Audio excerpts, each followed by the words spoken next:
खुलुमबाय रायजोफोर दिनैनि गोदान भिडिअआव बयखौबो बरायबाय दासिमनि माखासे गोनां खौरांफोर लानानै फैदों नोंथांमोना भिडिअखौ जोबजासिम नायलांदो आरो चेनेलाव गोदानै फैदोंब्ला अननानै साबस्क्राइब खालामनानै बेल आइकनखौबो अल आव होनानै लादो आरो भिडिअखौ लाइक मोनसे होदो आरो हायोब्ला लोगोफोरनोबो शेयार खालामनानै होदो अब्ला दिनैनि सेथि आपडेट होनो आखायाव लादों नोंथांमोनहालागै सारिदुवार बर' बेप्टिस्ट एसोसिएशननि गा 22थि बोसोरारि जथुम्माया मैया मोनाबिलिनिफ्राय जागायजेनबाय सानथामनि मेहेरगोनां हाबाफारिजों खुंफुंनो लानाय बे जथुम्मायाव गाहाय आलासि महरै मिस्टार मंगल सिंह हाज'वारि secretary relief and development department BBC नैथि गाहाय आलासि महरै mister Pranjal Daimary vice president एनबिबिसिए बे जथुम्माया मैया 26 जानुवारि मोनाबिलिनिफ्राय जागायजेननानै 28 जानुवारि रबिबार मोनाबिलिसिम जागोन। क'क्राझार सहरनि साखाथियाव थानाय बड'फा कालचारेल कमप्लेक्सआव मैया 26 जानुवारि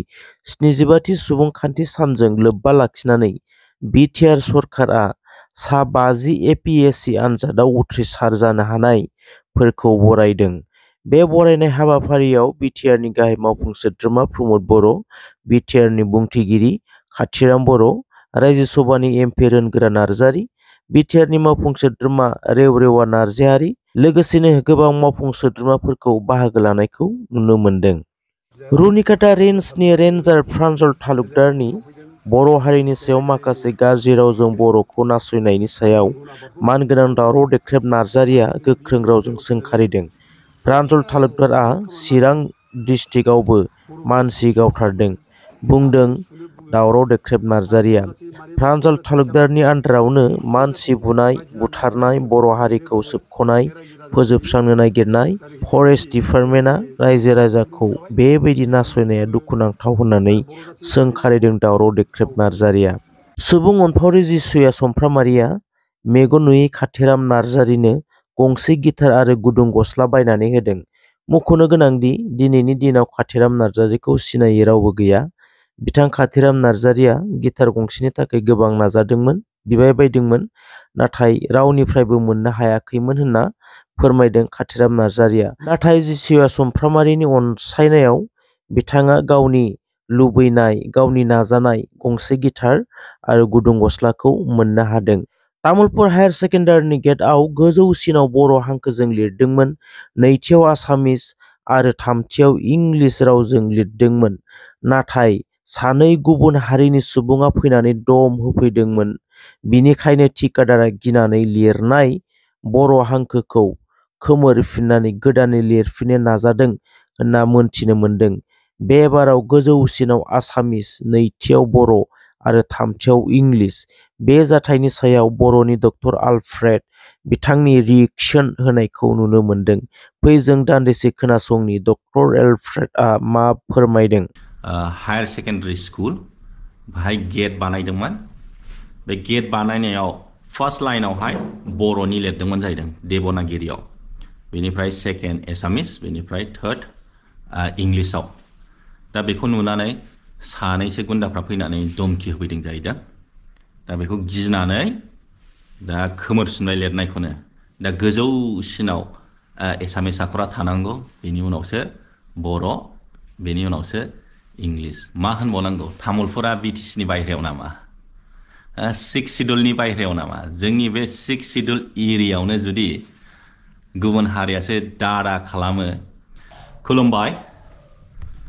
मा होनबावनो, थैया ओरैबायदि गरम जायो एखमबा माखासे खौरांफोरखौ मोनोबा।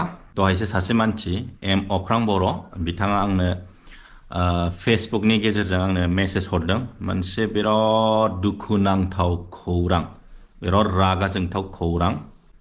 बिथाङा आंनो फोरमायहरदों, बिथाङा गावनि फेसबुक पस्टआवबो लिरदों, एम अख्रां बर' फोरमायदों गावनि दुखु मोननायखौ। बे दुखुनांथाव खौराङानो जाहैबाय बे तामुलपुर टाउनावहाय हायार सेकेन्डारि स्कुल बाहाय गेट बानायदोंमोन। बे गेट बानायनायाव फार्स्ट लाइनावहाय बर'नि लिरदोंमोन जाहैदों देबनागिरियाव, बेनिफ्राय सेकेन्ड एसामिस, बेनिफ्राय थार्ड इंलिसाव। दा बेखौ नुनानै सानैसो गुन्दाफ्रा फैनानै धमकि होफैदों जाहैदों। दा बेखौ गिनानै दा खोमोरफिनबाय लिरनायखौनो।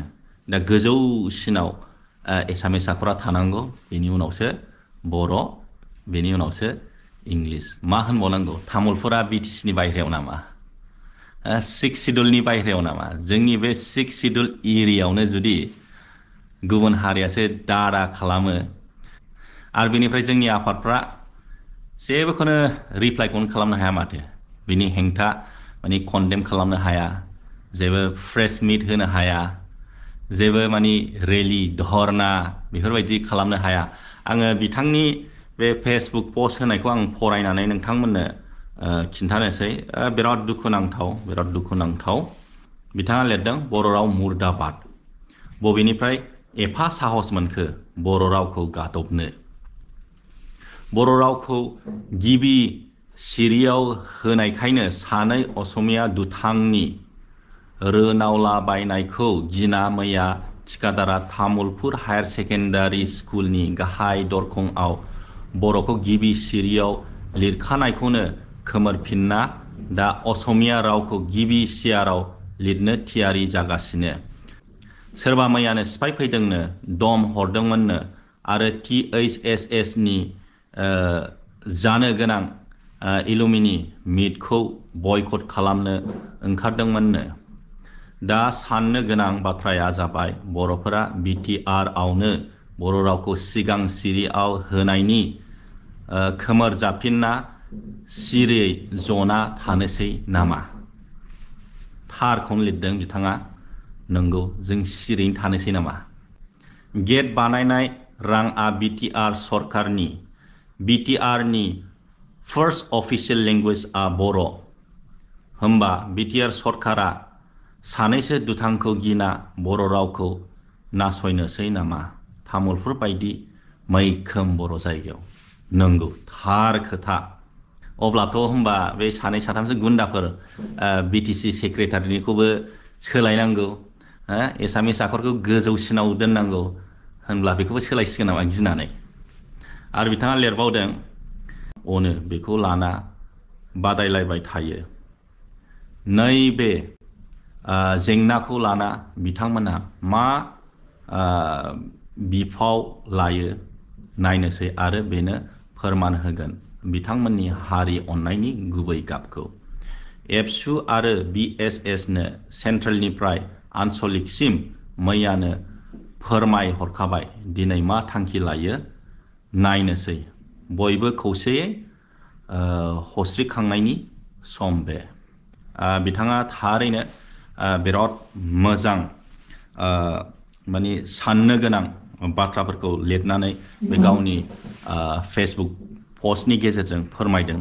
थारैनो नंथारगौ।